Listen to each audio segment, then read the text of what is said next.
大家好，我是阿健，做一个温暖的厨師。前2天分享了一個紅莧菜的做法，深受大家的喜歡。紅莧菜是這個季節的時令蔬菜，想要吃到這麼嫩、這麼好的口感，錯過這個時段就沒有了。那麼這麼好的時令蔬菜，一定要給家人多做幾頓，多吃點，對我們的身體也是好處多多。今天就再來分享一個紅莧菜的做法，你肯定沒有試過，更沒有吃過。做法簡單，但是味道很獨特。紅莧菜現在是大量上市了，價格真的很美麗，1塊5毛錢就能買一大把。這裡大概有1斤多，一頓吃不完，我們分2餐來吃。今天取一小部分就夠了。我們把下面一節帶根部的給它取下來，這個梗根咱們也可以再次種植，那就會有吃不完的紅莧菜。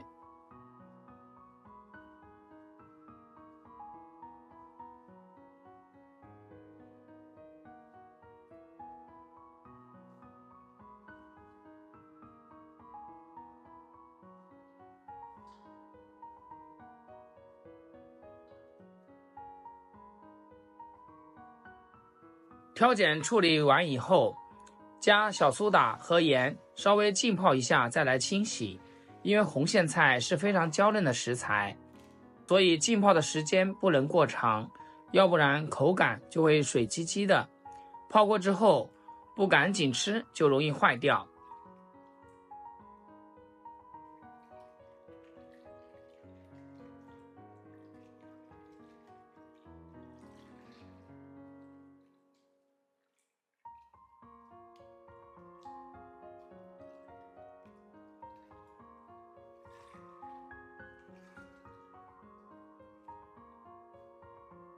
我們來看一下，這個泡紅莧菜的水還是很髒的，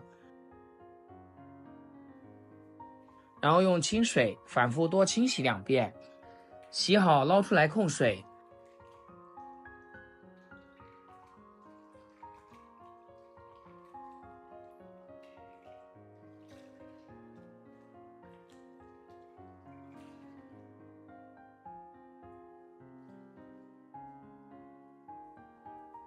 接着我們準備大一點的鍋，加滿清水，開大火將它燒至沸騰。水燒開以後加點鹽進去，然後把莧菜放進去焯燙30秒。因為莧菜中的草酸含量比較高，在食用前一定要焯水處理，才能很好的去除裡面的草酸，並且不會流失營養。最主要吃起來不會澀口。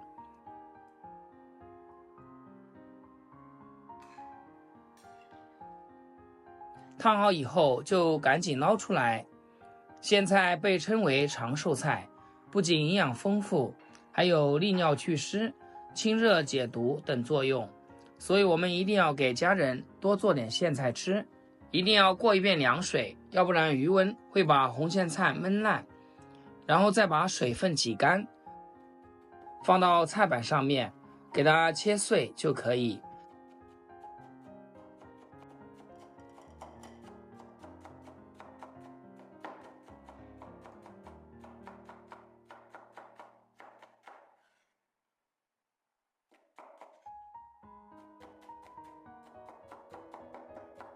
切好以後放入大點的碗中，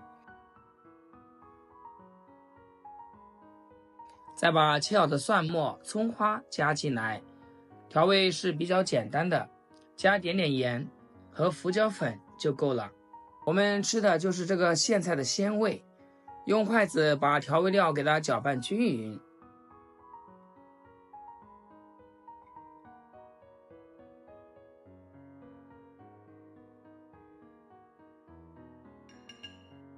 接着往裡面敲4顆我家母雞剛剛下的蛋，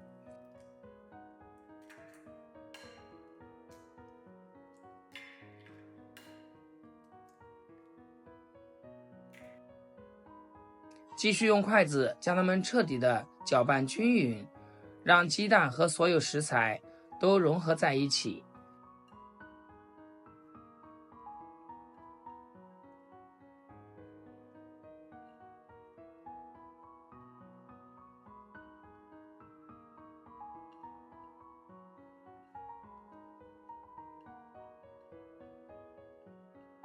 像視頻中這種狀態就可以啦。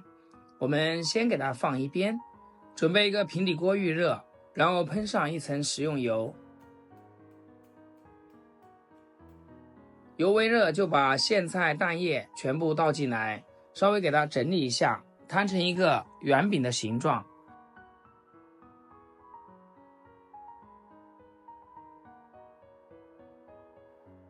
這裡一定要開最小的火，扣上蓋子，給它煎2分鐘，讓底部定型。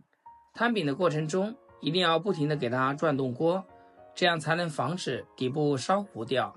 2分鐘以後，我們能聞到明顯的香味，然後轉動鍋起來是非常輕鬆的這種狀態。我們就給它翻面繼續煎，可以像我這樣借助一個盤子，就特別方便了。如果是顛鍋技術好，就直接翻過來，再繼續扣上蓋子，小火慢慢的煎，把裡面的水分煎乾，把莧菜、雞蛋煎出香味來。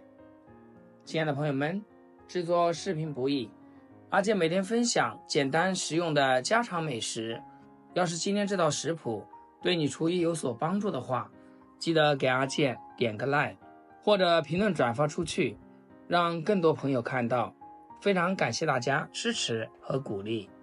煎好以後，我們盡量是給它多翻幾次面，一直把2面煎至金黃焦香，像這種油滋滋的狀態就可以了。用鏟子按压下去不塌陷，能立刻回彈，就證明這個餅是熟的。然後像這種狀態，我們就可以關火出鍋啦。哇，真的是太香了，非常的有食慾。煎好的莧菜雞蛋餅，軟乎乎的，蛋皮鮮香勁道，細碎的莧菜香在裡面，入口細嫩，還帶着淡淡菜香，口感溫潤，不油不柴，越嚼越鮮，鬆軟有韌性，雞蛋香十足，莧菜軟嫩無硬絲，一口下去軟嫩香煎，清爽適口，涼了也依舊不乾硬，口感層次柔和，吃起來額外鮮香爽口，用它來當主食或者是做菜都非常不錯。如果你也喜歡今天這個做法，就趕緊收藏起來試試吧。好了，今天視頻就分享到這，咱們下期見。視頻最後祝大家天天開心，8顆牙齒曬太陽。